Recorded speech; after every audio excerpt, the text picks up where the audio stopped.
నీకు వందనాలు చెల్లించుకుంటున్నాం. ఇదిగో బాపట్లలో ఉన్న కోటి వాళ్ళ బాబు 2 years లంగ్స్లో ట్యూబ్ సరిగ్గా లేకపోవడం వల్ల నడవలేకపోతున్నాడు. ఐసీయూలో పెట్టారు, సీరియస్గా ఉన్నారని వింటున్నాం. ఇంకో సంఘం అంతా కలిసి ఆ బిడ్డ మీద చేతులుంచి ప్రార్థన చేస్తున్నాం. యేసు నామములో ఆ లంగ్స్ హీల్ అవును గాక, స్వస్థత కలుగును గాక. శాపమును కొట్టివేసే దేవునిగా మేము ప్రార్థన చేస్తున్నాం. ప్రభా, యేసు నామములో ఆ బిడ్డ మీద ఏ శాపం ఏలుబడి చేసి ఆ లంగ్స్ ఇన్ఫెక్షన్ వచ్చిందో దాని నుంచి విడుదల కలుగును గాక. యేసు రక్తముతో ఆ బిడ్డ ప్రోక్షించబడును గాక. తండ్రి, నీకు స్తోత్రములు చెల్లించుకుంటూ ఉన్నాం. ప్రభా, వెంకటేశ్వర గారి మనవరాలు నిఖిత 2.5 years నాయన కడుపులో కాయ చేతుంచి ప్రార్థన చేస్తున్నాను. ఏ శాపం అయితే ఆ బిడ్డ మీద ఉందో యేసు రక్తములో క్లీన్ అవును గాక, యేసు రక్తంలో కడగబడును గాక. తండ్రి, నీకు స్తోత్రాలు తండ్రి. పరిపూర్ణమైన స్వస్థత, మంచి సాక్ష్యం మేము విందుగాక తండ్రి, నీకు వందనా. అలానే ప్రభు నాయన మరి సుభాష్ నగర్లో ఉన్నటువంటి నేహశ్రీ మీద చేతుల నుంచి ప్రార్థన చేస్తున్నాం. వారి కుటుంబంలో ఉన్న ప్రతి శాపం నుంచి వారికి యేసు రక్తంలో విడుదల మేము ప్రకటిస్తున్నాం. యేసు రక్తంలో ఉన్నటువంటి పరిశుద్ధత, శుద్ధత, స్వస్థత ఆ బిడ్డ మీద కలుగునుగాక. తండ్రి, నీకు వందనాలు. ప్రభావ ముగ్గురు బిడ్డలని ప్రత్యేకంగా మీరు జ్ఞాపకం చేసుకొని మీరు స్వస్థత కలిగించి నీ నామానికి మహిమ తెచ్చుకోమని ప్రార్థన చేస్తున్నాం. అయ్యా, నీ లేఖనాలకు వెళ్తుంటుండగా నీ సహాయం, నీ కృపను దయచేయమని, నీ ఆత్మచేత మమ్మల్ని నింపమని యేసు నామములో ప్రార్థిస్తున్నాం తండ్రి. ఆమేన్. హల్లెలూయా, హల్లెలూయా. మరి గడిచినటువంటి దినాలన్నీ కూడా అందరి తరపున ఆయన ఒకరే చెప్పేశారు, వెంటనే ఆమెను చెప్పలేదే మీరు అందరూ? అక్కర్లేదు, ఆయన అందరి తరపున అనగానే ఏం చేయాలి? ఇది మళ్ళీ చెప్పండి ఒకసారి. అందరి తరపున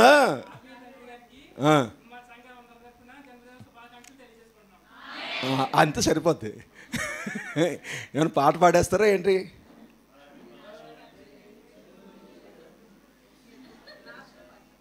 లాస్ట్లో పాడతారా? Praise lord. చాలా సంతోషం.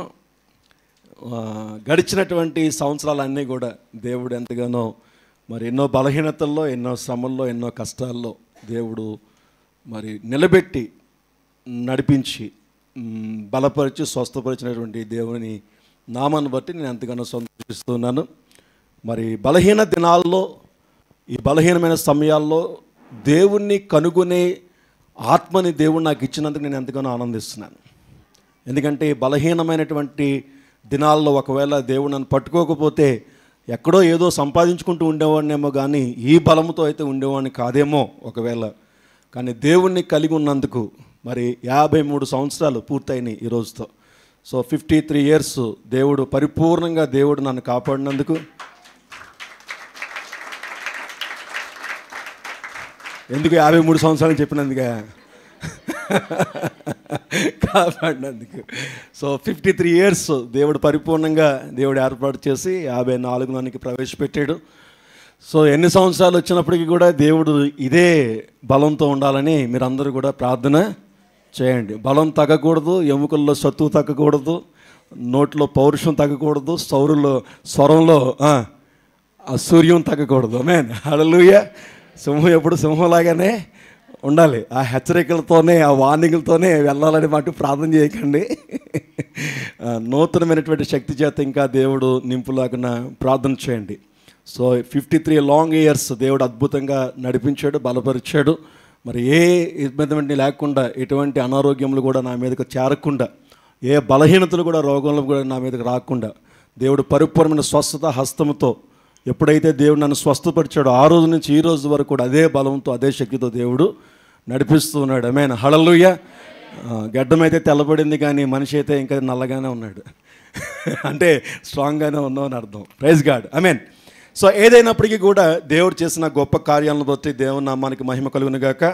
ఇంతమంది సంఘాన్ని, ఇంతమంది ఒక మంచి సహవాసాన్ని ప్రభువు నాకు ఇచ్చినందుకు నేను ఎంతగానో ఆనందిస్తూ ఉన్నాను. దేవుడు రాబోయే దినాల్లో ఇంకా గొప్ప కార్యాలు జరిగించునుగాక.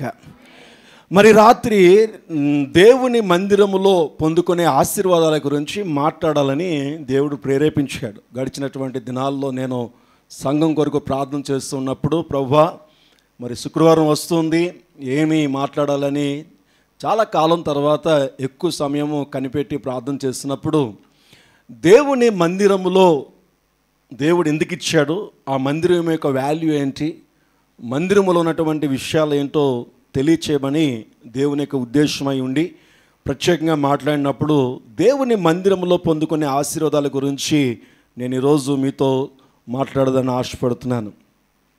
దేవుడు తన ప్రజలకు, మరి దేవుని పేరు పెట్టబడినటువంటి దేవుని ప్రజలను దేవుడు ఆశీర్వదించడానికి ఒక స్థలాన్ని ఏర్పాటు చేసుకుంటాడు. దయచేసి గమనించాలి. ఎలాగా మనం అర్థం చేసుకోవాలి అంటే, ఒక చిన్న విషయాన్ని మీకు తెలియజేస్తాను. ప్రారంభంలోని దేవుడు సృష్టి అంతా కూడా సృష్టించిన తర్వాత ప్రత్యేకముగా ఒక స్థలాన్ని దేవుడు ఏర్పాటు చేశాడు, కంచె వేసి. ఏంటి ఆ స్థలాన్ని అంటే, ఏదేనో తోట. ఏదేనో తోటని ప్రత్యేకించుకున్నాడు. మళ్ళీ సృష్టి అంతా సృష్టించేసిన తర్వాత, సమస్తాన్ని కూడా దేవుడు ఏర్పాటు చేసేసిన తర్వాత, మానవులకి దేవుడు ఒక ప్రత్యేకమైనటువంటి స్థలాన్ని ఏర్పాటు చేసుకున్నాడు. ఆ స్థలం గురించి చాలా వివరణ కూడా బైబిల్లో ఇచ్చి ఆ స్థలాన్ని గట్ట ప్రతి దినము కూడా దేవుడు వచ్చి ఆ స్థలానికి వచ్చి తన బిడ్డలైనటువంటి ఆదాముతో హవ్వతో మాట్లాడుతూ ఉండేవాడట, సమయం గడుపుతూ ఉండేవాడట. నిజంగా ఆ ఏదైనా తోట దేవుని యొక్క సన్నిధి చేత నింపబడి సర్వసమృద్ధి కలిగినటువంటి కుటుంబ జీవితంలో నిజమైనటువంటి దేవుని యొక్క ఆశీర్వాదాన్ని సర్వలోకానికి విస్తరింప చేయడానికి తగినటువంటి గొప్ప ప్రణాళిక ఆ స్థలంలో ప్రారంభించబడింది. ఆ స్థలంలో దేవుని యొక్క సన్నిధి, దేవుని యొక్క ప్రణాళిక, దేవుని యొక్క ఆశీర్వాదము ఆ స్థలంలో నుంచి బయటికి వెళ్ళాలని దేవుడు ఆ స్థలాన్ని ప్రత్యేకించుకున్నాడు, ఏదైనా తోటని.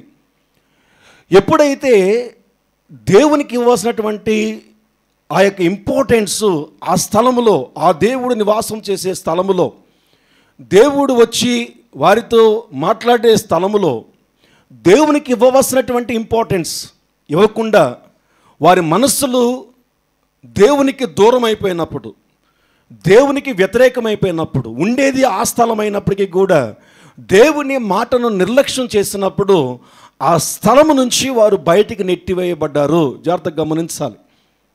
ఆ స్థలము నుంచి బయటికి నెట్టివేయబడ్డారు. మనం అనుకుంటాం సర్వలోకాన్ని సృష్టించాడు దేవుడు, ఆదామును హవ్వను సృష్టించాడు కదా అనుకోవచ్చు. సర్వ సృష్టిని సృష్టించిన తర్వాత అంతటి మీద కూడా దేవుడు ఆదాము హవ్వను ఏర్పాటు చేసుకోలేదు, కానీ ఒక వనాన్ని ఏర్పాటు చేసి ఒక ప్రత్యేకమైన స్థలాన్ని ఏర్పాటు చేసుకుని దానికి ఒక పేరు పెట్టాడు. దానికి ఒక పేరు పెట్టి ఆ పేరు కలిగినటువంటి స్థలంలో నువ్వు జాగ్రత్తగా ఉండమన్నాడు. సృష్టిని దేవుడు వారికి ఇచ్చాడు, కానీ దేవుడు ప్రత్యేకించుకున్న స్థలంలో నుంచి వారు బయటికి వెళ్ళిపోవలసి వచ్చింది. ఆది కాండంలో మనం చూసినట్లయితే ఆ మాట మనకి కనిపిస్తుంది. ఆది కాండము 3వ అధ్యాయములో మనం చూసినట్లయితే 24వ వచనములో మనం చూస్తే 23వ వచనములో, దేవుడైన యెహోవా అతడు ఏ నేల నుండి తీయబడినో దాన్ని సేద్యపరచుటకు ఏదేను తోటలో నుండి అతన్ని పంపివేసెను. అప్పుడైన ఆదామును వెళ్ళగొట్టి ఏదేను తోటకు తూర్పు దిక్కున కెరూబులను, జీవవృక్షమునకు పోవు మార్గమును కాచుటకు ఇటు అటు తిరుగుచున్న ఖడ్గజ్వాలను నిలబడి సపరేట్ చేసేసాడు. దేవుడు ప్రత్యేకించుకున్న స్థలంలో నుంచి తన యొక్క బిడ్డల్ని బయటికి నెట్టివేశాడు. దేవుడు ప్రత్యేకించుకున్నటువంటి స్థలంలో దేవుని సన్నిధి ఉంది, అక్కడ జీవ వృక్ష ఫలం ఉంది, జీవము ఆ స్థలములో ఉంది. జీవమున్నటువంటి స్థలములో నుంచి, దేవుడు నివాసము చేసే స్థలములో నుంచి, దేవుని యొక్క మహిమను పొందుకునే స్థలంలో నుంచి, దేవుని యొక్క ఆశీర్వాదము పొందుకునే స్థలంలో నుంచి, దేవుని యొక్క నెమ్మదిని పొందుకునే స్థలంలో నుంచి, దేవుణ్ణి నిర్లక్ష్యము చేసే స్వభావం బట్టి దేవుని యొక్క స్థలంలో నుంచి బయటికి నెట్టివేయబడ్డాడు మానవుడు. ఆ తర్వాత మనందరికీ తెలుసు, బయటికి నెట్టివేయబడిన తోడనే ఆదాము హవ్వల యొక్క కుటుంబంలో వేదన, జీవము పోయింది బయటికి. దేవుని యొక్క నెమ్మది బయటకు పోయింది. దేవుని యొక్క ఆశీర్వాదంలో నుంచి వారు నెట్టివేయబడ్డారు. నా ప్రియ దేవుని సంగమా, ఆ తర్వాత దేవుని యొక్క వాక్యంలో మనం జాగ్రత్తగా చూస్తే, నేను కొన్ని విషయాలు మాత్రమే చెప్తున్నాను. దేవుని యొక్క మహాకృపను బట్టి దేవుని ప్రజలైనటువంటి ఇశ్రాయేలు ప్రజలు యాకోబును దేవుడు ఏర్పాటు చేసుకున్న తర్వాత ఐగుప్తు దేశంలో వారు బానిసత్వాన్ని అనుభవిస్తున్నటువంటి సమయంలో దేవుని యొక్క ఆశీర్వాదమును ఎక్కువైపోయినప్పుడు, దేవుని యొక్క నెమ్మది ఎక్కువైపోయినప్పుడు, ప్రజల చేత వారు బానిసత్వాన్ని అసూయ చేత వారు పొందుకున్నప్పుడు ఆ బానిసత్వం నుంచి వారిని విడిపించడానికి దేవుడు ఏర్పాటు చేసి ఐగుప్తు దేశం నుండి దేవుడు ఒక వాగ్దాన దేశాన్ని ఏర్పాటు చేసుకుని ఆ సియోను ప్రాంతానికి దేవుడు తన ప్రజల్ని నడిపిస్తున్నప్పుడు మోషే ద్వారా దేవుడు ప్రత్యక్ష గుడారము అనేటువంటి ఒక ప్రత్యేకమైనటువంటి స్థలాన్ని దేవుడు ఏర్పాటు చేసుకున్నాడు. ఈ ప్రత్యక్ష గుడారము ద్వారా దేవుడు వారిని నడిపించడం ప్రారంభించాడు.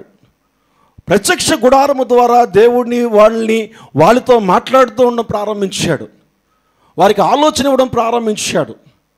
వారికి కావలసినటువంటి విషయాల్ని తెలియచేయడం ప్రారంభించాడు. ఒక ప్రత్యేకమైనటువంటి గుడారమును దేవుడు ఏర్పాటు చేసుకోవడానికి ఇష్టపడ్డాడు.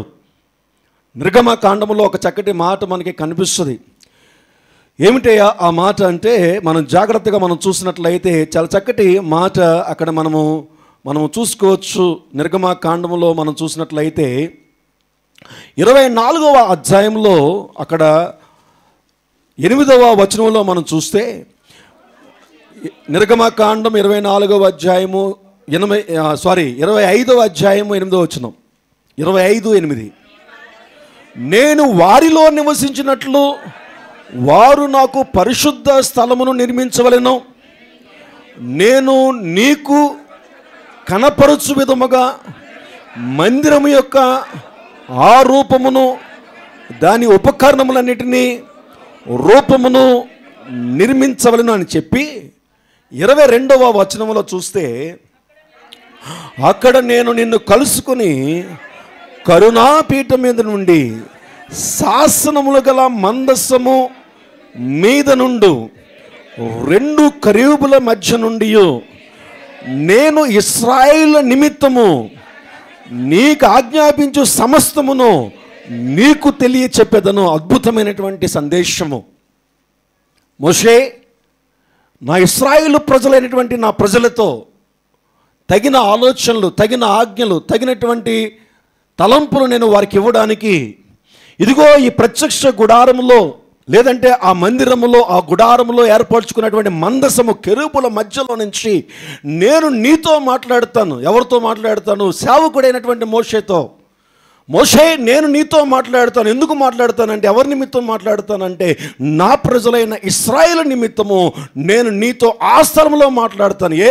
ఎక్కడ పడితే అక్కడ మాట్లాడచ్చు కదా, ఎక్కడ పడితే అక్కడ దేవుడు మాట్లాడచ్చు కదా.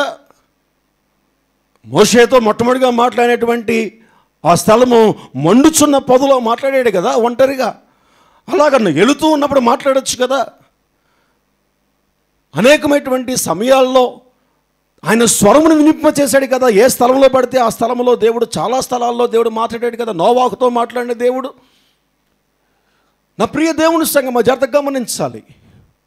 ఒంటరిగా నడిపిస్తున్నప్పుడు దేవుడు మాట్లాడుతున్నాడు అక్కడ.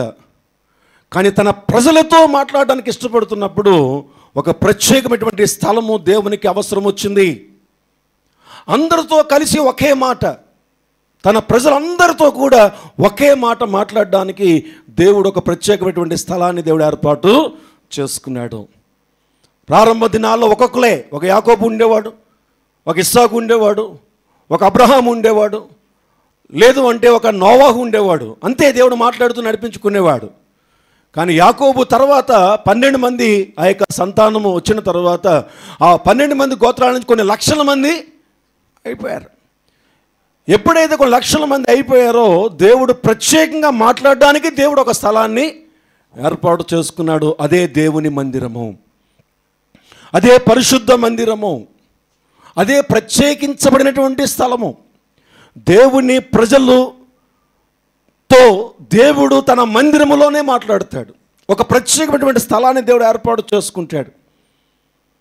ఆ తర్వాత ప్రత్యక్ష గుడారం యొక్క కాలం అయిపోయింది. యెరూషలేం పట్టణాన్ని దేవుడు వారికి స్వాధీనపరిచేశాడు. అక్కడ దావీదుకి తగ్గ మనసునిచ్చి సొలొమోను ద్వారా అద్భుతమైనటువంటి సొలొమోను మందిరాన్ని దేవుడు కట్టించుకున్నాడు. ఆమేన్, హల్లెలూయా, హల్లెలూయా. ఆ మందిరములో దేవుడు అనేకమైనటువంటి గొప్ప కార్యాలు, వారికి శ్రమల్లో, ఇరుకుల్లో, ఇబ్బందుల్లో ఆ మందిరానికి పరిగెట్టుకుని వెళ్ళి ప్రార్థన చేస్తుంటే గొప్ప కార్యాలు దేవుడు చేయడం ప్రారంభించాడు. నా ప్రియ దేవుని సంగమా, దేవునికి తన ప్రజలతో మాట్లాడడానికి ఒక ప్రత్యేకమైనటువంటి స్థలము కావాలి. అదే దేవుని మందిరము. దేవుడు నాతో మాట్లాడ్డా నీతో మాట్లాడతాడు. ఒంటరిగా అవసరం వస్తే, నువ్వు ఒంటరిగా దేవుడు నీతో మాట్లాడాలనుకుంటే నీతో మాట్లాడతాడు ఒంటరిగా. కానీ దేవుడు తన ప్రజలందరితో కలిసి మాట్లాడడానికి ఇష్టపడేవాడై ఉన్నాడు. ఆమేన్. హల్లెలూయా, హల్లెలూయా. ఎక్కువ శాతము తన ప్రజలందరితో తన స్వరమును వినిపింపచేస్తాడు. దేవుని యొక్క మందిరము దేవునికి అవసరమై ఉన్నది. అది దేవుడు ప్రత్యేకించుకున్నటువంటి స్థలము. ఇది ప్రారంభం నుంచి దేవుడు ఏర్పాటు చేసుకున్నాడు. ప్రత్యేకంగా ఏదైనా మనం పెట్టక్కర్లేదండి తన బిడ్డలకి. సృష్టి అంతా వాళ్ళదే కదా, ఎక్కడైనా ఉండొచ్చు అని చెప్పొచ్చు కదా. అక్కడి నుంచి బయటికి పంపివేసి ఒక కంచె వేసుకున్నాడు, ఒక సరిహద్దు గీశాడు. ఆ సరిహద్దులోంచి బయటికి ఆదాము హవ్వల్ని బయటికి పంపించేశాడు. నా ప్రియ దేవుని సంగమా, లోకములో నుంచి క్రీస్తులోనికి వచ్చినటువంటి నీవు దేవుని యొక్క మందిరమునకు విలువ ఇవ్వాలి. దేవుని యొక్క మందిరము దేవుడు నివాసము చేసే స్థలము, దేవుడు నీతో మాట్లాడే స్థలము.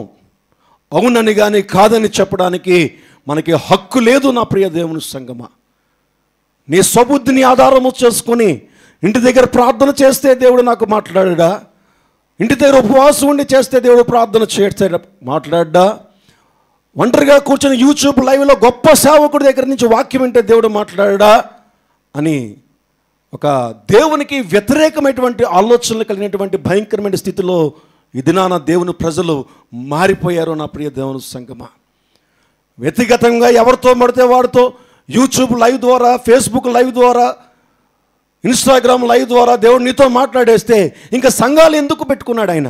తీసేయచ్చు కదా ఆయన అనుకుంటే ఎంతసేపు? ఎందుకు సంఘాలు అభివృద్ధి పరుస్తున్నాడు? ఎందుకు కొత్తగా దేవుడు తన సేవకుల్ని కొత్త తరాన్ని ఎందుకు లేపుతున్నాడు? ఎందుకు కొన్ని వేల మంది పరుగులు పెట్టుకుని ఒక స్థలానికి వెళ్ళవలసిన అవసరం ఏముంది? ఈ రోజున కొన్ని లక్షల మంది పరిగెట్టుకుని ఒక సేవకుడి దగ్గర పరిగెట్టవలసిన అవసరం ఏముంది? నా ప్రియ దేవుని సంగమా, నువ్వు ఒంటరిగా ఇంట్లో కూర్చొని యూట్యూబ్ చేసుకుని నేను ఈరోజు వాక్యం వినేసాను అనుకుంటే అది నీ ఫూలిష్నెస్. జాగ్రత్త, అది దేవుడు నీతో మాట్లాడడం కాదు. పరిపూర్ణంగా దేవుని శక్తి చేతను నింపబడేది దేవుని మందిరంలోనే. ఆమేన్. హల్లెలూయా, హల్లెలూయా. కీర్తన గ్రంథంలో భక్తుడైనటువంటి దావీదు ఒక చక్కటి మాట అంటాడు. కీర్తనలు 84వ అధ్యాయం 10వ వచనంలో మనం చూసినట్లయితే, దావీదట దేవుని చిత్తానుసారమైన మనుషుడు అని బైబిల్ చెప్తుంది. నీ ఆవరణంలో ఒక దినము గడుపుట 1000 దినముల కంటే శ్రేష్టము, భక్తిహీనుల గుడారములలో నివసించుట కంటే నా దేవుని మందిర ద్వారమునద్ద, గేట్ అంటాడు ఇంగ్లీష్ బైబిల్లో, గేట్ ద్వారమునద్ద ఉండుట నాకు ఇష్టము అంటాడు. దేవుని చిత్తానుసారంగా ఉన్నటువంటి భక్తుల్లో పరమభక్తుడు ఎవరైనా ఉన్నాడంటే దావీదే. నా చిత్తానుసారమైన మనుషుని కనుగొన్నానని దేవుడు సూటిగా మాట్లాడినటువంటి భక్తుడు ఎవరైనా ఉన్నారంటే దావీదు భక్తుడే. దావీదుకు దేవుడు అంత ఇష్టానుసారంగా మాట్లాడడానికి కారణం ఏమిటంటే 2 ప్రాముఖ్యమైన లక్షణాలు దావీదులో కనిపిస్తాయి మనకి. దావీదు యొక్క ఆత్మీయ జీవితాన్ని పక్కన పెడితే, వ్యక్తిగతమైనటువంటి స్పిరిచువల్ లైఫ్ అన్నది పక్కన పెడితే, దేవునికి చాలా ఇష్టమైనటువంటి కార్యాల్లో 2 అద్భుతమైనటువంటి కార్యాలు దావీదులో కనిపిస్తాయి. ఒకటి ఏమిటంటే, దావీదు దేవుణ్ణి స్తుతించడానికి చాలా ఇష్టంగా ఉంటాడు. దేవుణ్ణి ఆరాధించేటప్పుడు, దేవుణ్ణి స్తుతించేటప్పుడు ఆత్మతో సత్యముతో ఆరాధిస్తాడు. ఎంతగా ఆరాధిస్తాడంటే తన ఒంటి మీద గుడ్డలు ఉన్నాయో లేదో కూడా తను మర్చిపోయేంతగా ఆరాధన చేస్తాడు. తన ఆరాధన చేస్తున్నప్పుడు ఎక్కడ ఆరాధన చేస్తున్నాడు, తన పరువు ఏంటి, తనకున్నటువంటి స్టాండర్డ్ ఏంటి, తన స్థాయి ఏంటి అనేది విచారించకుండా ఆరాధన చేసినటువంటి భక్తులు ఎవరైనా బైబిల్లో ఉన్నారంటే అది దావీదు ఒక్కడే. దేవుణ్ణి ఆరాధించడంలో సిద్ధహస్తుడు దావీదు. ఎంతగా ఆరాధిస్తాడంటే పరిస్థితులను పట్టించుకోడు, మనుషులను పట్టించుకోడు, తనకున్నటువంటి స్థాయిని కూడా మర్చిపోయి దేవుణ్ణి ఆరాధిస్తాడు. మొట్టమొదటి లక్షణము దావీదులో ఉన్నటువంటి ప్రధానమైన లక్షణము.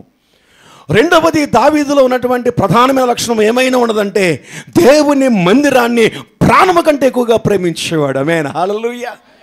దేవుని మందిరం అంటే ప్రాణము. తను ఎంత ప్రాణం అంటే నా బ్రతుకు కాలం అంతా కూడా నేను దేవుని మందిరంలో నివసించడాన్ని నేను దేవునికి ఒక వరం అడుగుతున్నానని చెప్పి అంత ప్రార్థన ఉందా ఈ రోజున దేవుని భక్తులకి? ఉందా ఈ రోజున దేవుని భక్తులకి? దేవుని ప్రార్థనా మందిరం అంటే దేవుని యొక్క మందిరంకి వచ్చినటువంటి విలువ. ఇక్కడ దావీదు అంటున్నాడు, నీ ఆవరణములో ఒక దినము గడుపుట. ఎంత ఇంపార్టెన్స్ తను తెలుసుకున్నాడు అంటే, నీ మందిరానికి వచ్చి ఒక రోజు కానీ నీ మందిరంలో ఉంటే నా వ్యక్తిగతమైనటువంటి జీవితము, ఈ లోక సంబంధమైనటువంటి జీవితము, ఏంటి లోక సంబంధమైన జీవితము? రాజరికము, రాజులుగా ఉన్నటువంటి తన జీవితము, ఉన్నతమైనటువంటి జీవితము, లోకములో నాకున్నటువంటి జీవితములో 1000 దినములు గడిపితే ఎంత హ్యాపీ ఫీల్ అవుతానో, 1000 దినములు లోకములో నా బంధువులతో నా స్నేహితులతో ఒక 1000 దినములు గడిపితే నాకు ఎంత హ్యాపీ, ఎంత జాయ్ఫుల్గా ఉంటానో, దానికంటే కూడా వన్ డే దేవుని మందిరంలో ఉంటే నాకు శ్రేష్టము అంటాడు. ఆమేన్. ఏంటండి ఆ సాక్ష్యం? ఏంటి ఆ సాక్ష్యం? ఈరోజు మనం ఏమంటామో తెలుసా? అన్నీ వదులుకొని మందిరానికి రావాలా అంటే ఎంత హీనంగా ఉందో నువ్వు హృదయం చూడండి ఒకసారి. అంటే దేవుని మందిరానికంటే లోకాన్ని ఎంతగా ప్రేమిస్తున్నావో, లోకములో ఉన్న మనుషులను బైబిల్ అంటుంది, లోకములైనను లోకములో ఉన్న వాటినైనను ఆశించొద్దు, అది చిటికేస్తే వెళ్ళిపోయేది. ఈ రోజున దేవుని భక్తులుగా ఉన్నటువంటి నీవు నేను, దేవుణ్ణి ఆశ్రయించి దేవుణ్ణి సహాయం కావాలనుకుంటే నీవు నేను ఈ సాక్ష్యం మనం చెప్పగలమా? దావీదు అంటున్నాడు, భక్తిహీనుల గుడారములలో నివసించుట కంటే, అంటే ఈ లోక సంబంధమైన వారి ఇళ్లలోనే నివసించుట కంటే, ఈ లోక సంబంధమైన వారితో నేను గడుపుట కంటే కూడా నేను దేవుని యొక్క మందిరంలో కాదు ఆ గడపలో కూర్చోవడం నాకు శ్రేష్టం అంటున్నాడు. అందుకనే తన దగ్గరికి అభిషేకం వెళ్ళింది. అభిషేకం తన దగ్గరికి వెళ్ళింది. రాజు యొక్క అభిషేకం తన దగ్గరికి వెళ్ళింది. ఉన్నతమైనటువంటి అనాయింటింగ్ పవర్ తన మీదకి వెళ్ళింది. నా ప్రియ దేవుని సంగమా, దేవుని యొక్క శక్తి అభిషేకం చేతగా నువ్వు నింపబడితే లోకాన్ని ఏలుబడి చేస్తావు. లోకాన్ని ఏలుబడి చేస్తావు. ఎవరు అడ్డొచ్చినా నువ్వు కాదు కదా, నీ తరతరాలు కూడా దేవుడు నిన్ను ఆశీర్వదించడం మొదలు పెడతాడు. నువ్వు పనికి రాని వాడివైనా సరే అభిషేకము, దేవునికి అనాయింటింగ్ నీ మీదగా వచ్చిందంటే నువ్వు శక్తిమంతుడు అయిపోతావు. అభిషేకము కొరకు తను పరిగెట్టలేదు, దేవుని మందిరం కొరకు తను ఆశపడ్డాడు. దేవుని మందిరములో నా ప్రియ దేవుని సంగమా దేవుని యొక్క శక్తి నింపబడి ఉంటుందన్న సంగతి దావీదు తెలుసుకున్నాడు. అందుకని అంటాడు, 1000 దినములు జీవించడం కంటే కూడా నాకు కీర్తనలు 27వ అధ్యాయంలో చూసినట్లయితే ఒక చక్కటి మాట మనకు కనిపిస్తుంది. కీర్తనలు 27వ అధ్యాయము 4వ వచనములో మనం చూస్తే, కీర్తనలు 27వ అధ్యాయము 4వ వచనంలో, యెహోవా యొద్ద ఒక వరం అడిగితిని, దానిని నేను వెదుకుచున్నాను, యెహోవా ప్రసన్నతను చూచుటకును ఆయన ఆలయములో ధ్యానించుటకును నా జీవిత కాలమంతయు యెహోవా మందిరములో నివసించగోరుతున్నాను. జాత గమనించాలి, ఎందుకు నివసించగోరుతున్నాడు? తన జీవిత కాలమంతా కూడా ఎందుకు దేవుని మందిరాన్ని కోరుకుంటున్నాడు అంటే ఒక నిజమైనటువంటి ఆశ ఏమిటో తెలుసా? దేవుని మందిరములో ఆయన ప్రసన్నత, his glory, his glory, his glory, ఆయన మహిమ ఈరోజు భక్తులు చూడలేకపోతున్నారు. చర్చ్కి వెళ్దాం అనుకుంటున్నాను కానీ వెళ్ళలేకపోయానండి. చర్చ్ యొక్క వాల్యూ నీకు తెలియట్లేదు, దేవుని యొక్క మందిరం యొక్క విలువ నీకు అర్థమవటం లేదు. కానీ దావీదుకి అర్థమైంది, ఆ దినాల్లోనే అర్థమైంది. ఇప్పుడున్నంత వాక్యం అప్పుడు లేదు, ఇప్పుడున్నంత సేవకులు అప్పుడు లేరు, ఇప్పుడున్న మందిరాలు అప్పుడు లేవు. కానీ దావీదుకి దేవుని మందిరంలో ఏం చూస్తున్నాడట? హిస్ గ్లోరీ, ఆయన ప్రసన్నతను చూస్తున్నాడట. అందుకని ఆయన అంటున్నాడు, ఆయన ప్రసన్నతను నేను చూడడానికి నా జీవిత కాలం అంతా కూడా దేవుని మందిరంలో. ఎందుకు దేవుని మందిరాన్ని కోరుకుంటున్నాడంటే దేవుని మందిరములో ఆయన ప్రసన్నతను చూస్తున్నాడు. నువ్వు చూస్తున్నావా? నీకు తెలియదు అసలు. రావడమే కంగారు, వెళ్ళిపోవడం కంగారు నీకు. దేవుని మందిరంలో ఆయన ప్రసన్నతను చూసేంత అభిషేకం నీ మీదకి ఎప్పుడైనా వచ్చిందంటే నీ హృదయంలో ఆశ ఉంటే కదా అసలు, నీ హృదయంలో ఆలోచన ఉంటేనే కదా అసలు. సో కాబట్టి జాగ్రత్తగా మనం పరిశీలించుకోవాలి ఒకసారి. చూడండి, కీర్తన 26వ అధ్యాయంలో మనం చదువుకున్నటువంటి మాట ఏమన్నాడంటే 26వ అధ్యాయంలో ఇంకేమన్నాడు? 26వ అధ్యాయం తీయండి ఒకసారి, 4వ వచనం నుంచి. 27వ అధ్యాయం 4వ వచనం నుంచి చూడండి. 5వ వచనంలో ఆపత్కాలమున ఆయన తన పర్ణశాలలో నన్ను దాచును, తన గుడారములో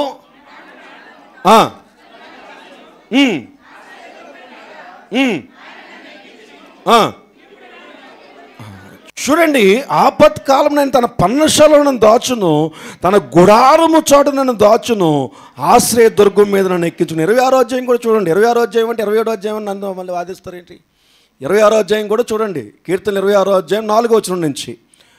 పనికి మాలిన వారితో నేను సాంగత్యము చేయను, వేషధారులతో నేను పొందు చేయను, దుష్టుల సంఘము నాకు అసహ్యము, భక్తిహీనులతో సాంగత్యము చేయను, నిర్దోషినని నా చేతులు కడుక్కొందును. యెహోవా నీ బలిపీఠము చుట్టూ ప్రదక్షిణము చేయుదును. అతడు ఏం చేస్తాను? కృతజ్ఞతాస్తులు చెల్లిస్తాను. నీ ఆశ్చర్య కార్యములు, ఇందాక అదే చెప్పాను సాక్ష్యం గురించి మాట్లాడుతూ, నీ ఆశ్చర్య కార్యములను వివరింతును.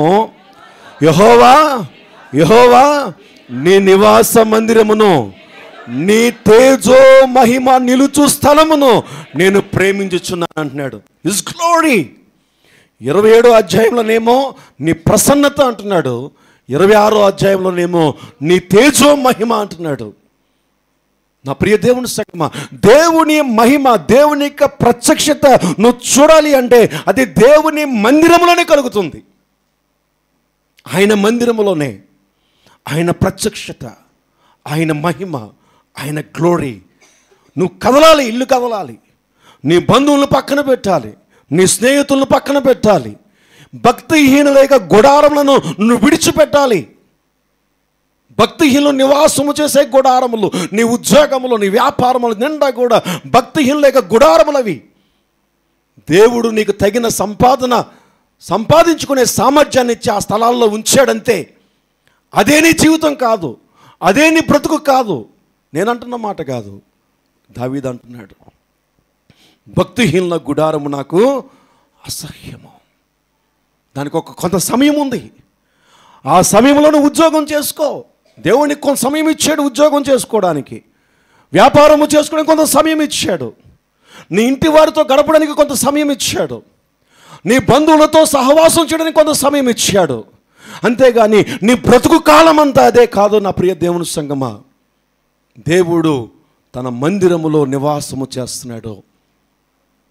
దావీదు కనుక్కున్నాడు. అది మీరు అనుకోవచ్చు, పాస్టర్ గారండి పాత నిబంధనలో కదండి అంటే, నూతన నిబంధనలో కూడా ఆయన అంటాడు, ఎక్కడ 2-3 నా నామమున కూడుకుంటారో అక్కడ నేను ఉంటాను.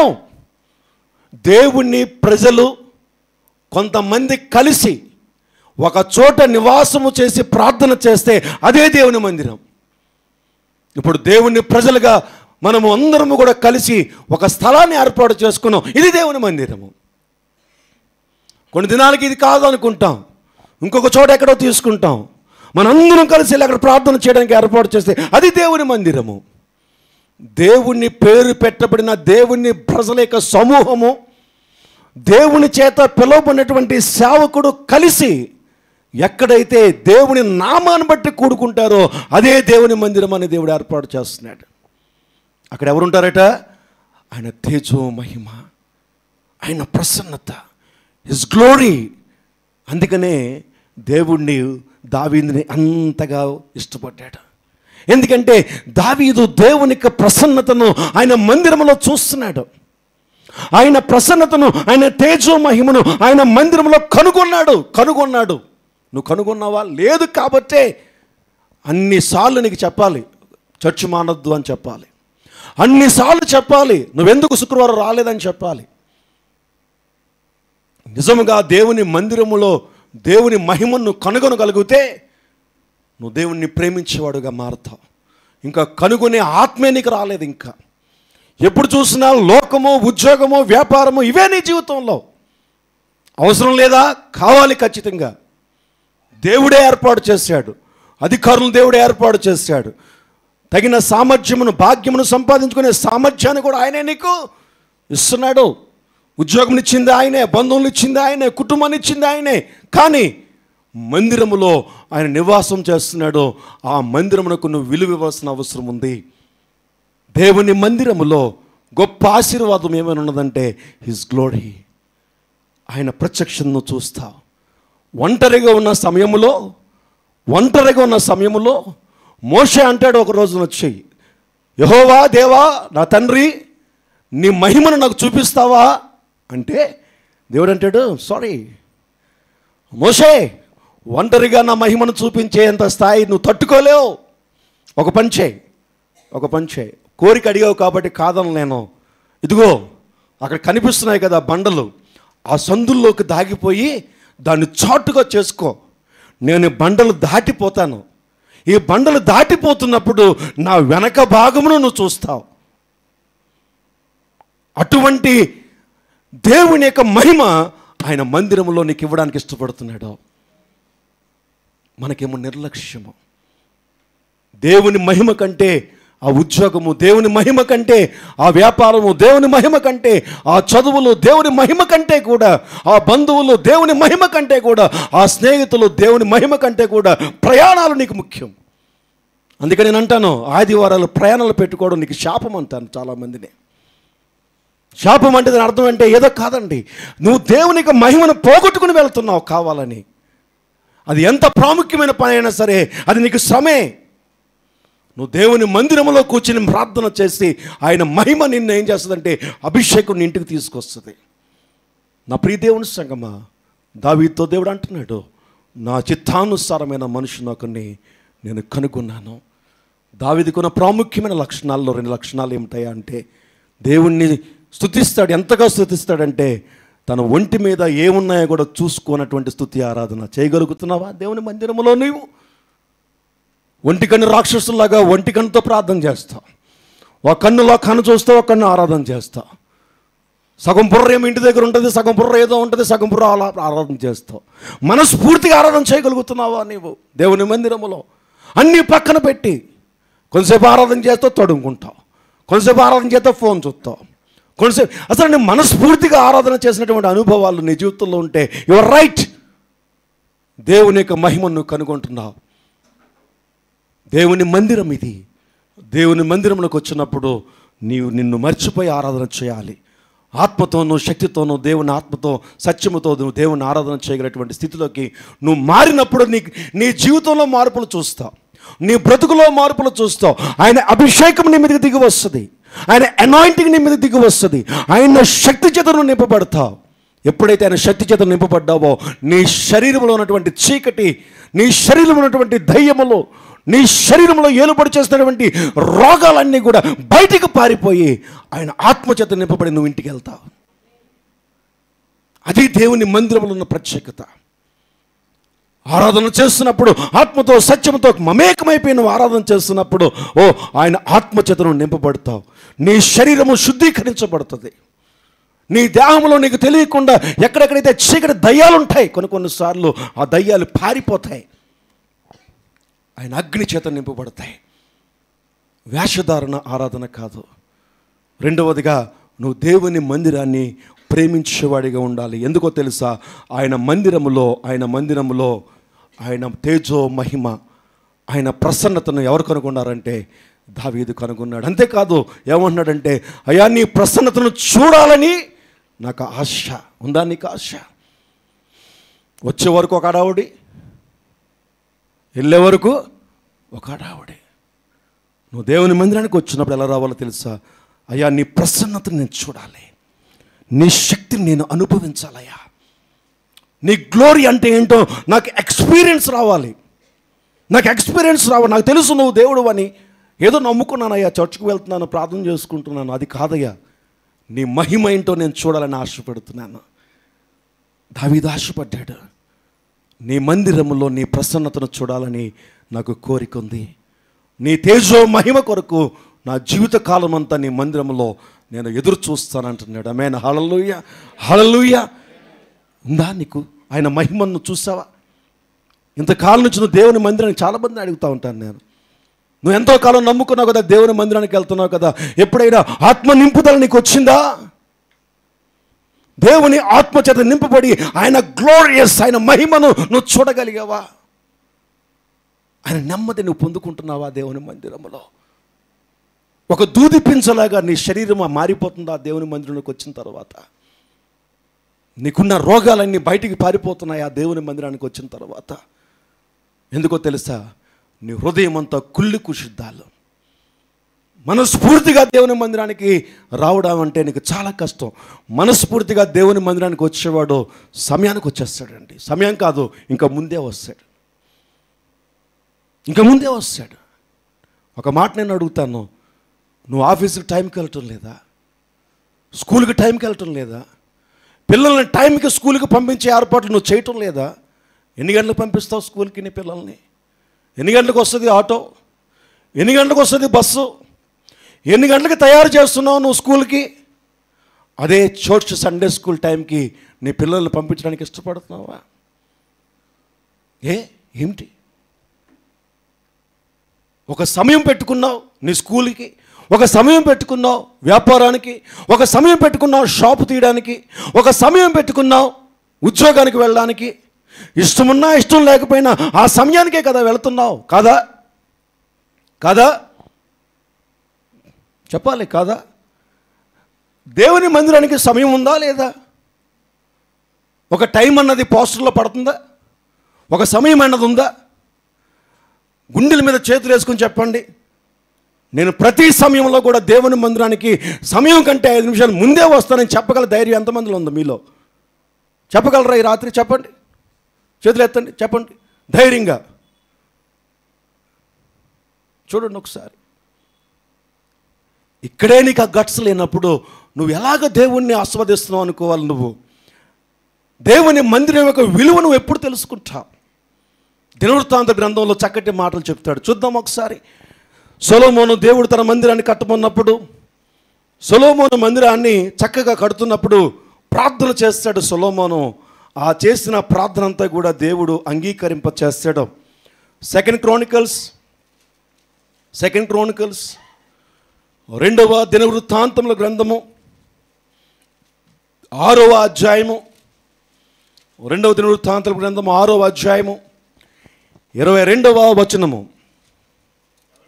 ఎవడైనను తన పొరుగు వాని ఎడల తప్పు చేసినప్పుడు అతని చేత ప్రమాణము చేయించుటకై అతని మీద ఒట్టు పెట్టబడి, ఆ ఒట్టు ఈ మందిరమందుండు నీ బలిపీఠము ఎదుటికి వచ్చినప్పుడు నీవు ఆకాశమందు విని నీ దాసులకు న్యాయము తీర్చి హాని చేసిన వాని తల మీదకి శిక్ష రప్పించి నీతి పరుని నీతి చొప్పున వానికిచ్చి వాని నీతిని నిర్ధారణ చేయము అంటే దేవుడట ఆమేన్ అన్నాడట.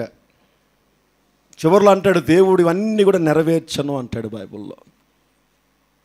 దేవుని మందిరమట తన ప్రజలకు లోకములో జరిగే అన్యాయము, దేవుని ప్రజలకు లోకములో జరిగే అన్యాయము, దేవుని ప్రజలకు లోకములో జరిగే అవినీతికి న్యాయము దొరికే స్థలము దేవుని మందిరము అని బైబిల్ చెప్తుంది.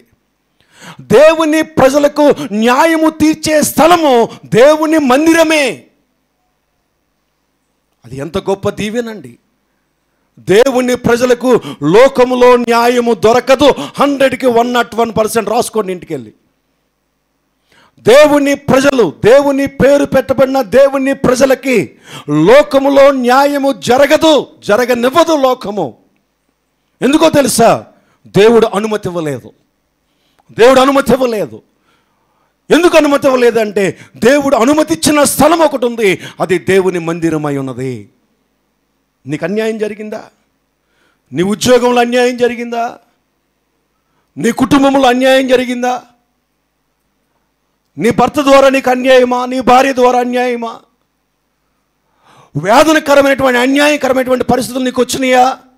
బైబిల్ చెప్తుంది, న్యాయము జరిగే స్థలము దేవుని మందిరమై ఉన్నది. నాకు న్యాయము తీర్చే స్థలము నా దేవుని మందిరం అని నమ్మి నువ్వు దేవుని మందిరములో ఉన్నంత వరకు కూడా ఆయన నీ తరపున న్యాయము తీరుస్తాడో. బట్ అన్ఫార్చునేట్లీ అనుకోవచ్చు, నీ అవిశ్వాసం అనుకోవచ్చు, నీ దరిద్రం అనుకోవచ్చు, నీ యొక్క మొండితనం అనుకోవచ్చు, సాతాను యొక్క దాడికి నువ్వు లోబడిపోతున్నావు అని అనుకోవచ్చు. మేబీ అనుకోవచ్చు. నీకు అన్యాయం జరిగినప్పుడు మొట్టమొదట నువ్వు చేసే పని ఏమైనా ఉన్నదంటే మందిరానికి వెళ్ళవు. నీ హృదయం గాయమైపోయినప్పుడు ఉద్యోగానికి వెళ్తావు. నీకు అన్యాయం జరిగినప్పుడు వ్యాపారానికి వెళ్తావు. నీకు అన్యాయం జరిగినప్పుడు నీ బంధువులతో ఉంటావు. నీకు అన్యాయం జరిగినప్పుడు నువ్వు తీసుకునే డిసిషన్ ఏంటో తెలుసా? దేవుని మందిరానికి వెళ్ళవు. ఇది నీ దరిద్రం అనుకోవచ్చు, నీ మొండితనం అనుకోవచ్చు, నీ భక్తిహీనత అనుకోవచ్చు, నీ అవిశ్వాసం అనుకోవచ్చు, లేదా అపవాది చేసినటువంటి దాడికి నువ్వు బలహీనం అయిపోయి ఉండొచ్చు. ఏదైనా అనుకోవచ్చు. నేనేమంటున్నా తెలుసా? బైబిల్లో ఒక చక్కటి మాట ఉంటుంది, దేవునికి లోబడి ఉండుడి, అపవాదిని ఎదిరించుడి, అప్పుడు ఆయన మీ యొద్దకు వచ్చును. ఆమేన్, హల్లెలూయా. నువ్వు దేవునికి లోబడి ఉన్నటువంటి ఆ యొక్క శ్రమను జయించి మందిరానికి వచ్చి చూడు. అందుకనే కీర్తనకారుడు ఇంకో మాట అంటాడు. 82వ అధ్యాయంలో కీర్తనకారుడు అంటాడు, 82:1 ఒక చక్కటి మాట చెప్తాడు. ఏమండి? దేవుని సమాజములో దేవుడు నిలిచి ఉన్నాడో దైవముల మధ్యను ఆయన తీర్పు తీర్చుచున్నాడట.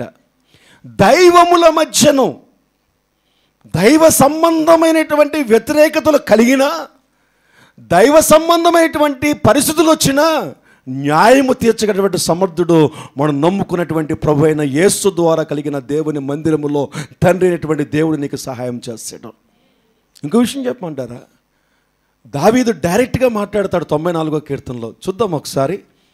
94వ కీర్తనలో మాట్లాడతాడు. ఏమని అంటాడంటే, సామ్స్ 94లో మనం చూస్తే 94వ కీర్తనలో 1-2 వచనాల్లో చూస్తే, చెప్పాలి మరి గట్టిగా, యెహోవా ప్రతీకారము చేయు దేవా ప్రకాశింపము. ఏమండి? భూలోక న్యాయాధిపతి లెమ్ము, గర్విష్ఠులకు ప్రతిఫలమేమో. చాలండి, డైరెక్ట్ నేమ్ ఇచ్చాడు టైటిల్. భూలోక న్యాయాధిపతి మనం నమ్ముకున్నటువంటి దేవుడు. లోకంలో నీకు న్యాయము జరగదు. 100% నేను బల్లగుద్ది మరి చెప్తాను, నీకు జరగదు. నువ్వు అనుకుంటావు నేను మంచి చేస్తున్నాను, నేను మేలు చేస్తున్నాను, నేను ఉపకారం చేస్తున్నాను, నేను ఎవరికి అన్యాయం జరగట్లేదు అంటే లోకం నీకు అన్యాయమే చేస్తుంది. నీకు న్యాయం కావాలంటే ఎక్కడ దొరుకుతుందంటే ఆయన మందిరంలోనే దొరుకుతుంది. అందుకనే దావీదు అంటాడు, నీ మందిర ఆవరణంలో నా జీవిత కాలం అంతా ఉండడానికి నేను ప్రార్థిస్తున్నానయ్యా, నేను ఆశపడుతున్నాను అంటాడు. ఆమేన్, హల్లెలూయా. ఎందుకో తెలుసా? ఆయన మందిరము నీకు న్యాయము తీర్చే స్థలము. దేవుని మందిరానికి దూరం అవుతే నువ్వు అన్యాయం అయిపోతావు. దేవుని మందిరాన్ని ప్రేమించి నువ్వు రెగ్యులర్గా దేవుని మందిరానికి కానీ ప్రాధాన్యత ఇస్తే దేవుడే నీ తరపున పోరాడి ఆయన న్యాయము తీరుస్తాడు. ఎందుకంటే ఆయన ప్రతీకారము చేయు దేవుడు. నూతన నిబంధనలో కూడా అంటాడు, నీవు తీర్పు తీర్చుట నా పని అంటాడు. ఆమేన్, హల్లెలూయా. నీ వ్యక్తిగతమైన జీవితంలో అన్యాయం లేదా? నీ ఉద్యోగంలో అన్యాయం లేదా? నీ బంధువుల మధ్యలో అన్యాయం లేదా? నీ భార్యాభర్తల మధ్యలో అన్యాయం లేదా? నీ అత్తమామల నీకు మధ్యలో అన్యాయం లేదా? నీ ఇరుగు పొరుగుల మధ్యలో అన్యాయం లేదా? నీ మనసులో బాధ లేదా? అయ్యో ఏంటి నాకు ఇంత అన్యాయం జరుగుతుంది, నాకు న్యాయం జరగవా ప్రభు అంటే ఆయన చేస్తాడు. ఎప్పుడో తెలుసా? ఆయన స్థలంలో చేస్తాడు. లోకంలో ఏదో కష్టం వచ్చింది, పోలీస్ స్టేషన్కి వెళ్ళి కేసు పెట్టాలా అక్కర్లేదా? ఎఫ్ఐఆర్ అన్నటువంటిది రిజిస్టర్ చేయాలా? ఆ జెరాక్స్ తీసుకోవాలా? నీ ఫైల్లో పెట్టుకోవాలా? నువ్వు ఎఫ్ఐఆర్ పేపర్ కానీ నీ దగ్గర లేదనుకో, ఏ కేసు నిలబడదు నీ మీద. ఆ ఎఫ్ఐఆర్ రిపోర్ట్ నీ దగ్గర డేటు టైము అన్నీ ఉండాలి. ఇప్పుడు ఇది అయిన తర్వాత నీకు న్యాయం తీసుకోవడానికి కోర్టులో కేసు వేసావు అనుకో, లాయర్ చెప్తాడు, అమ్మ రేపు వాయిదా అమ్మ నువ్వు రావాలి అంటాడు. నేను రాను, నువ్వు చేసుకో అంటే అవ్వదు అంటాడు.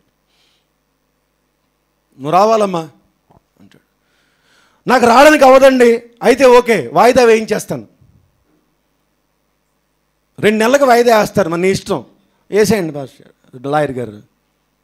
2 నెలలకు వాయిదా. జూలైలో జరగవలసినటువంటి తీర్పు సెప్టెంబర్ వరకు వెళ్ళిపోయింది. ఈ లోపల మళ్ళీ నీకు ప్రాబ్లం వచ్చి లాయర్ దగ్గరికి వెళ్ళావు, అయ్యా నాకు న్యాయం తీర్చట్లేదంటే నేనేం చేయనమ్మా, మీరు రావాలి కదా. జడ్జి గారు అడిగారు మిమ్మల్ని, మీరు లేరు, వాయిదా వేసామన్నా. నేను వాయిదా అడిగాను, 3 నెలలకి వేసాడు, నేనేం చేయను. నేను రావాలంటే రావాలమ్మా, అవసరం అనుకుంటే నువ్వు వాడికి వచ్చి ముందు కూర్చోవాలి, జడ్జి గారి దగ్గర చేతులు కట్టుకుని కూర్చుంటే నేను మాట్లాడతాను కావాలంటే నీ తరపున అంటాడా అంటాడా? ఎరుమోహాలే చూస్తున్నారంటే దాని అర్థం ఏంటంటే మీకు తెలియదని కొంతమందికి. మంచిది, ధన్యులు, మీరు ధన్యులు. ప్రైజ్ లార్డ్, ఆమేన్, హల్లెలూయా. అంటాడు, నీకు కష్టం ఉన్నా సరే, మంచం మీద ఉన్నా సరే నేను మోసుకెళ్ళిపోవాలి అక్కడికి, ఆ జడ్జి గారి ముందు పెట్టేయాలి. ఒక విషయం చెప్పమంటారా? న్యాయం జరుగుతుందో లేదో గ్యారంటీ లేదు, కానీ దేవుని మందిరంలో గ్యారంటీ ఉంది. ఎందుకంటే ఆయన అన్యాయస్తుడు కాదు. ఎందుకు దేవుని మందిరాన్ని ఇచ్చాడు? ఎందుకు దేవుడు తన స్థలాన్ని ఇచ్చాడు అంటే, ఆయన మందిరంలో నీకు న్యాయము తీర్చే స్థలం అది. నీ మొర వింటాడు. అందుకనే నువ్వు దేవుని మందిరానికి వచ్చినప్పుడు అందుకనే అంటాను, 10 నిమిషాల ముందు వచ్చే ఆ దేవుని దగ్గర మొరపెట్టు, అవసరమైతే మోకరించు, రోధించు, అయ్యా నీ మందిరానికి వచ్చాదయ్యా, నాకు న్యాయం తీర్చయ్యా. అందరూ వచ్చేటప్పటికి రైట్ అయిపో. ప్రారంభ పాట నుంచి దేవుని స్తుతించు, ఆరాధించు, చప్పట్లు కొట్టు, హృదయమంతటితో దేవుని ఆరాధించు. ఆయన మందిరములో ఆరాధన సమయంలో అందరూ లెగిసి నుంచినప్పుడు మనస్ఫూర్తిగా కళ్ళు మూసుకొని హృదయమంతటితో ఆరాధించు. వాక్యము సమయంలో మనసు పెట్టి ఆ వాక్యాన్ని విను. అయిపోయిన తర్వాత 2 కళ్ళు మూసుకొని 2 చేతులు పైకెత్తి ఆ ప్రార్థనలో ఏకీభవించు. సంతోషగానంతో నువ్వు ఇంటికి వెళ్ళు. ఖచ్చితంగా దేవుడు నీకు న్యాయము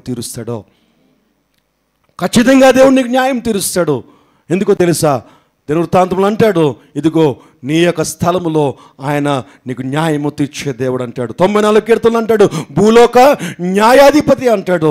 82 కీర్తనలు అంటాడు, దేవుని సమాజంలో దేవుడు నిల్చున్నాడు, దైవముల మధ్యలో ఆయన తీర్పు తీర్చేవాడిగా ఉన్నాడు అంటాడు. ఆమేన్, హల్లెలూయా.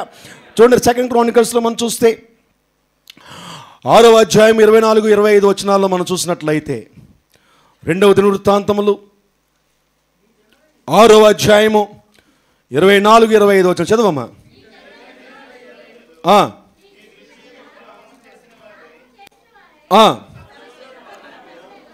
6వ అధ్యాయం 24-25 వచనం చదవండి అమ్మా, చదవండి, కరెక్ట్ చదువుతున్నారు.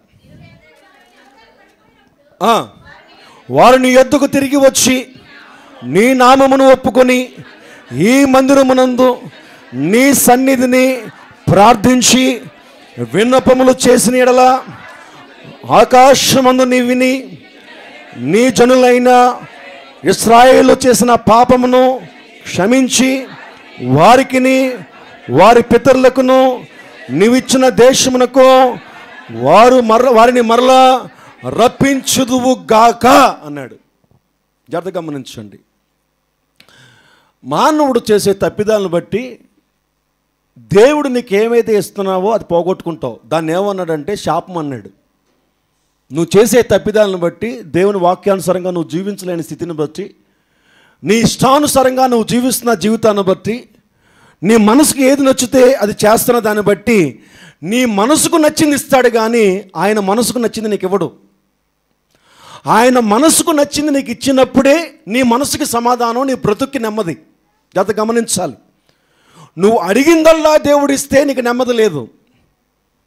నువ్వు అడిగిన దానిలో నుంచి దేవుడు అనుకున్న ప్రణాళికలో దేవుడు నీకు ఇస్తే అది నీకు నెమ్మది, అది నీకు సమాధానము, అది నీకు సంతోషము. నువ్వు లోకంలోకి వెళ్ళిపోయినప్పుడు, లోకంలో జనులతో నువ్వు నివాసం చేస్తున్నప్పుడు దేవుని వాక్యానికి దూరంగా నడుస్తావు కొన్నిసార్లు. అది నీకు తెలియదు. దేవుని మందిరానికి వచ్చినప్పుడు దేవుని మందిరములో రెండు జరుగుతాయట. ఏముంటుందంటే, ఒకటి నువ్వు చేసిన పొరపాట్లను దేవుని మందిరంలో నీకు తెలియచేసి, రెండవదిగా ఆ మందిరములో ఆ పాపములు ఒప్పుకొనింప చేసేవాడు ఆయనే ఒప్పుకొనింప చేసి మూడోది ఏం చేస్తాడో తెలుసా? ఏ తప్పిదాన్ని బట్టి అయితే నువ్వు ఏమైతే పోగొట్టుకున్నావో ఈ మందిరములో తిరిగి దాన్ని పునరుద్ధరిస్తాడో. నువ్వు పోగొట్టుకున్నది తిరిగి పొందుకునే స్థలం ఏమైనా ఉన్నదంటే అది దేవుని మందిరమే. ఆమేన్, హల్లెలూయా. ఆయన మందిరములో ఆయన మహిమను చూస్తావు, ఆయన తేజో మహిమను చూస్తావు. ఆయన మందిరములో నీకు న్యాయము దొరుకుతుంది. ఆయన మందిరములో నువ్వు పోగొట్టుకున్న సమస్తాన్ని కూడా తిరిగి పొందుకోవడానికి దేవుడు నీకు సహాయం చేస్తాడు ఆయన మందిరములో. అందుకే నువ్వు ఆయన మందిరానికి రావాలి.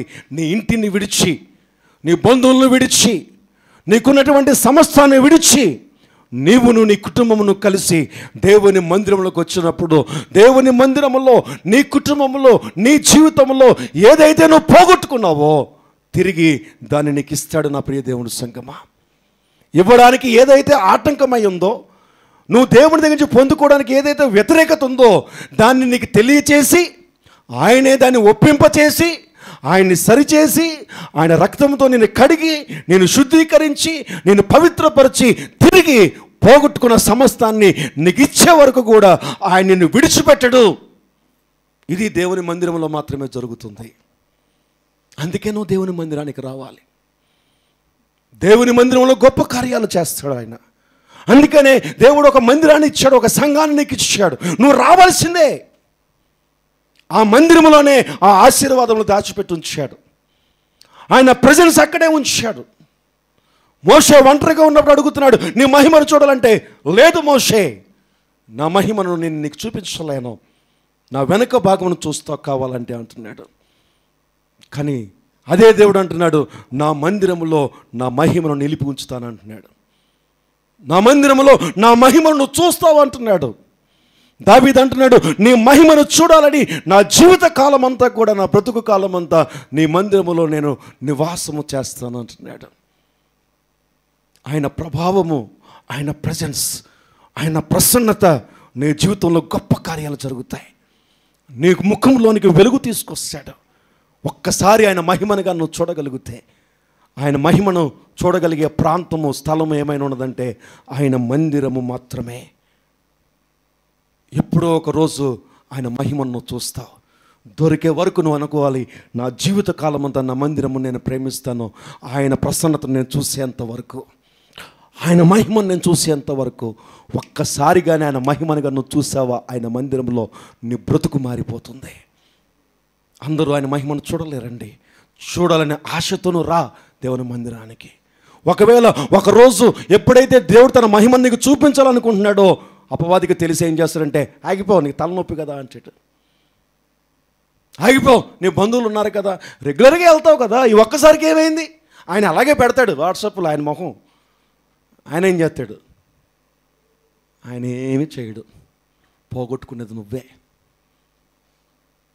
నీ క్షేమము కోరి ఆ సేవకుడు వాట్సాప్లో నేను ఇంకా హెచ్చరిస్తున్నాడు, నేను ప్రోత్సహిస్తున్నాడు. అమ్మా రండి, రాకపోతే మంచిది కాదు, అలాగన్నా వస్తారని ఆ సేవకుడు ఆరాటం. అది ఆయన మహిమను పోగొట్టుకుంటున్నావు అన్న ఆరాటం. ఎందుకంటే ఆయన మహిమను నీకు తీసుకురావాలని దేవుడు ఆ సేవకుని నిలబెట్టుకుంటాడు ఆ సంఘాల్లో. నా ప్రియ దేవుని సంగమా, దేవుని యొక్క మందిరములో నువ్వు పోగొట్టుకున్న ప్రతి స్థితిని రెండింతలుగా పొత్తుకునే స్థానము. 2వ దినవృత్తాంతంలో 6వ అధ్యాయము 29వ వచనం చూసుకుని మనం ముగించుకుని ప్రార్థన చేసుకుందాం. రెండవ దినవృత్తాంతములు 6వ అధ్యాయము 29వ వచనము చదవండి అమ్మా.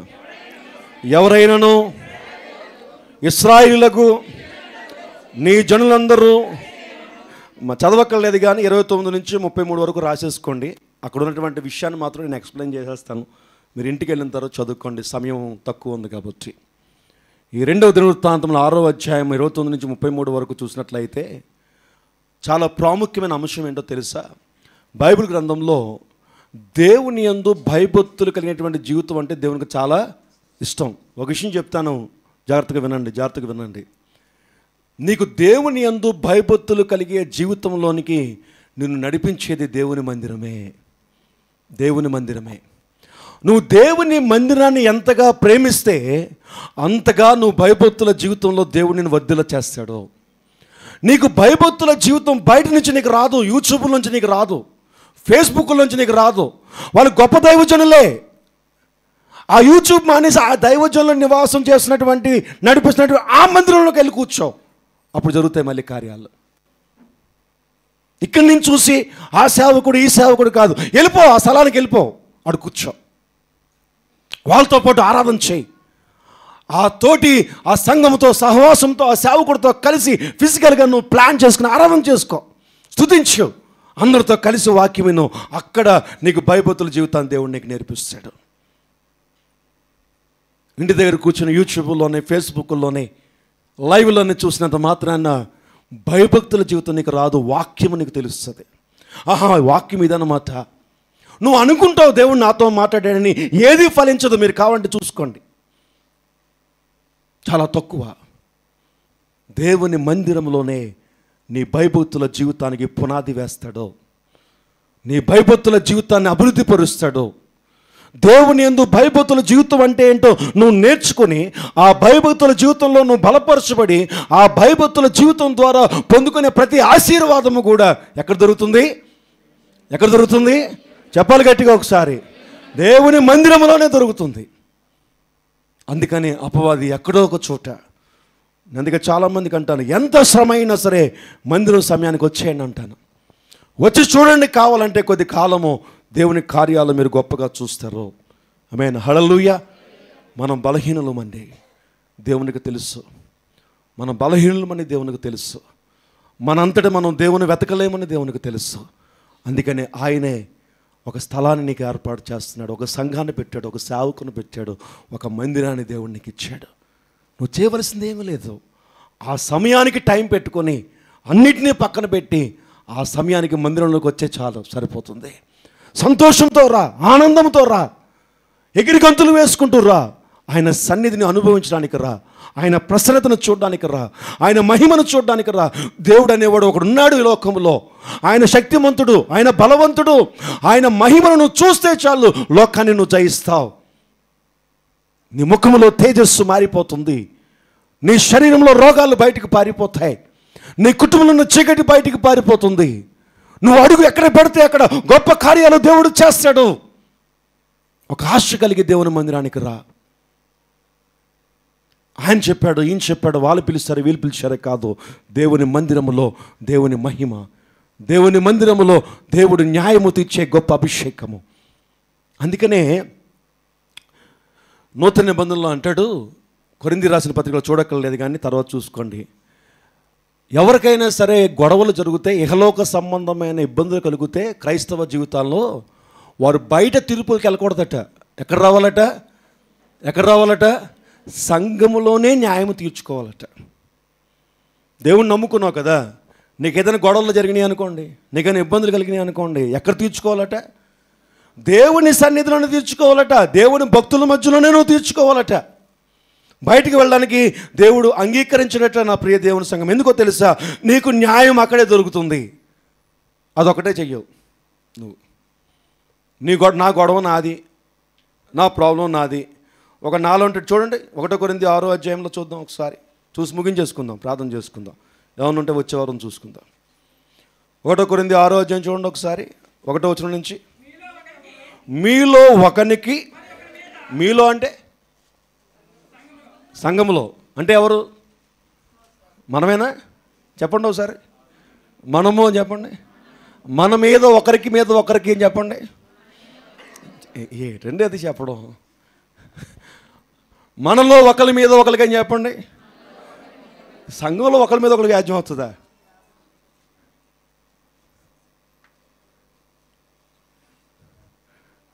రాదు అన్నారంటే ఆడు అబద్ధికుడే, లేదా సరిగ్గా గమనించట్లేదు. సంఘంలో ఏం జరుగుతుందో తెలియట్లేదు నీకు, చర్చిలో ఏం జరుగుతుందో నీకు తెలియట్లేదు అనమాట. నువ్వు ఒక జస్ట్ యాక్టర్ మాత్రమే, వచ్చి వెళ్ళిపోతున్నావు అనమాట. సంఘం యొక్క పరిస్థితి అది. చదవండి. మీలో ఒకనికి మరొకని మీద వ్యాజ్యం ఉన్నప్పుడు వాడు పరిశుద్ధుల ఎదుట కాక అనీతిమంతుల ఎదుట వ్యాజ్యమాడుటకు తెగించుచున్నాడా? పరిశుద్ధులు లోకమునకు తీర్పు తీర్చుదురని మీరు ఎరగరా? మీ వలన లోకమునకు తీర్పు జరగవలసి ఉండగా మిల్కిలి అల్పమైన సంగతులను గూర్చి తీర్పు తీర్చుటకు మీకు యోగ్యత లేదా? చాలండి, ఆ అధ్యాయం చాలా బాగుంటుంది, ఇంటికి వెళ్ళి చదువుకోండి కావాలంటే. ఇప్పుడు అన్నీ చదివి ఎక్స్ప్లెయిన్ చేయలేను, అక్కడి నుంచి తిట్టుకుంటారు నన్ను మళ్ళీ ఈరోజు.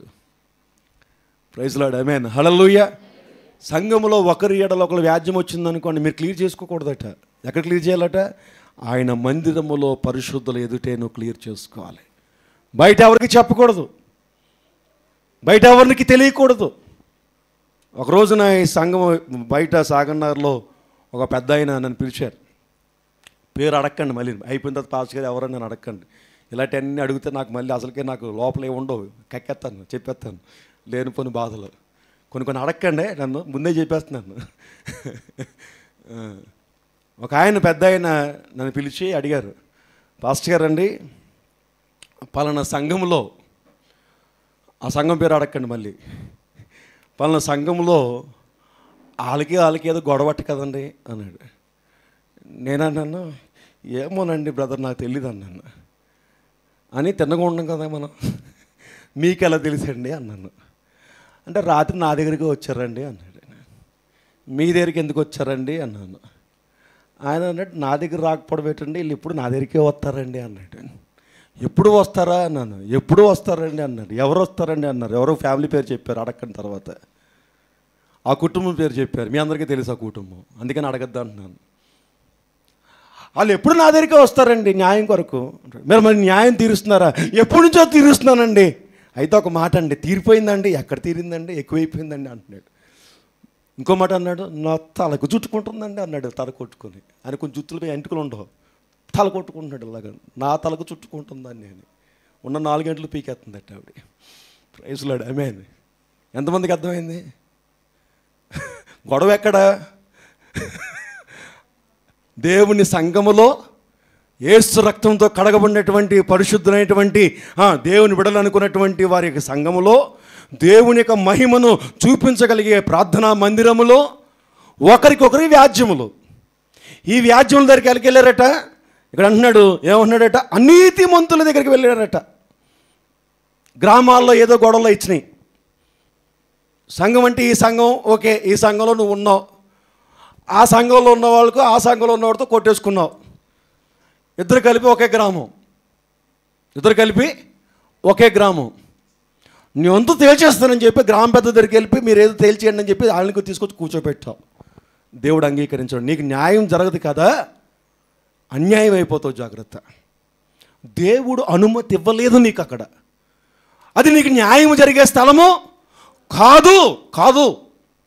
నీకు న్యాయము జరిగే స్థలం ఒకటే దేవుని బిడ్డలకి, ఆయన యొక్క మందిరములోనే, ఆయన ప్రజల మధ్యలోనే.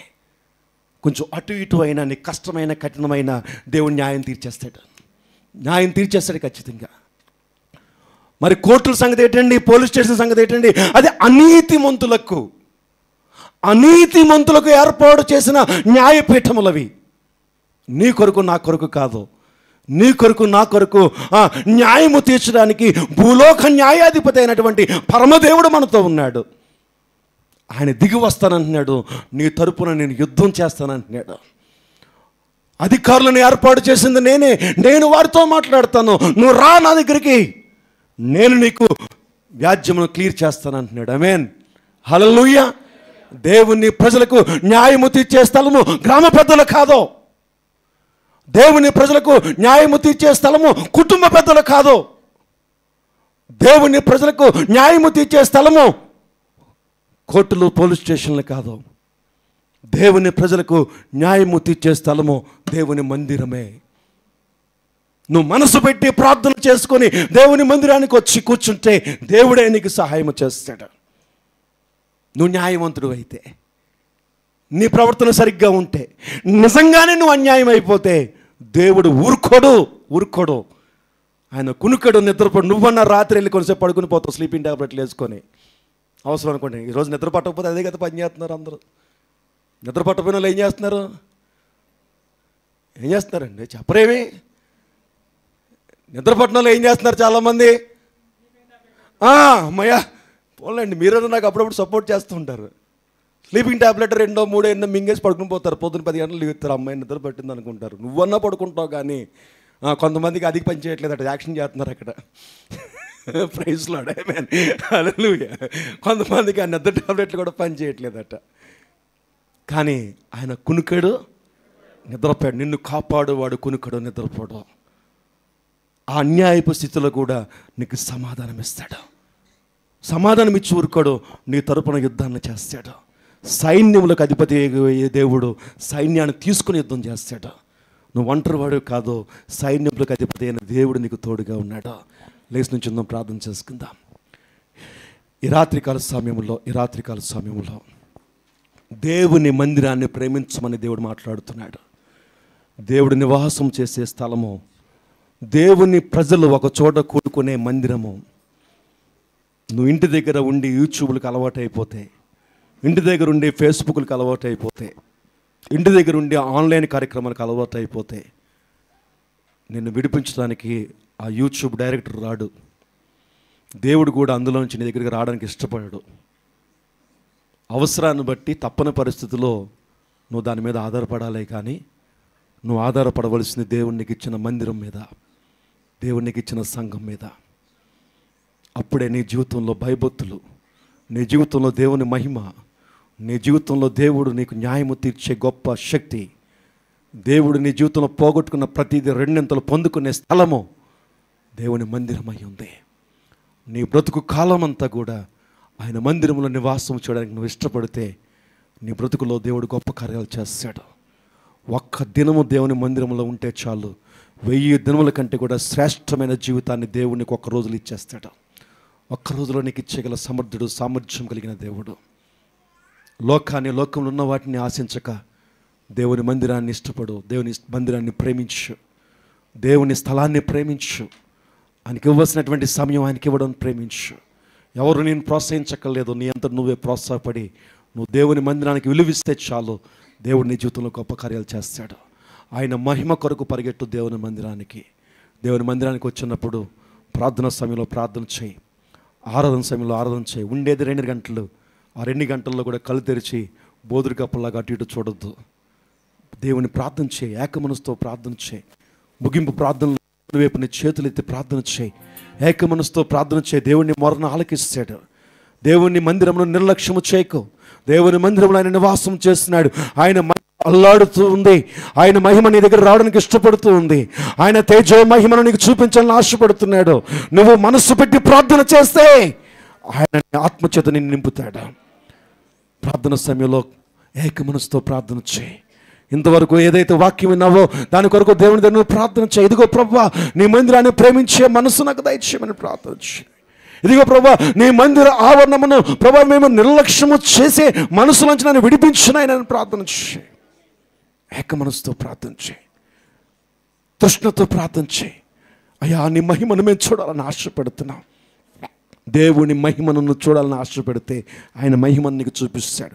ఆయన ప్రత్యక్షత నీళ్ళకి వచ్చిందంటే, ఆయన ప్రభావం చదువు నింపబడ్డావంటే ప్రతి శత్రువు కూడా నేనేంచి పారిపోతాడు. ఆయన ప్రభావం చేతను నింపబడ్డానికి ఆశపడు. ఈ రాత్రే కాదు, ప్రతి సమయంలో మందిరానికి వచ్చినప్పుడు నువ్వు ఆశపడు. ఆయన ప్రభావం చేతను నింపబడితే గొప్ప కార్యాలను చూస్తా. నీ శరీరము దూది పించలా మారిపోతుంది. నీ మనస్సు గాలిలో ఆడుతున్నట్టుగా ఆడిపోతుంది.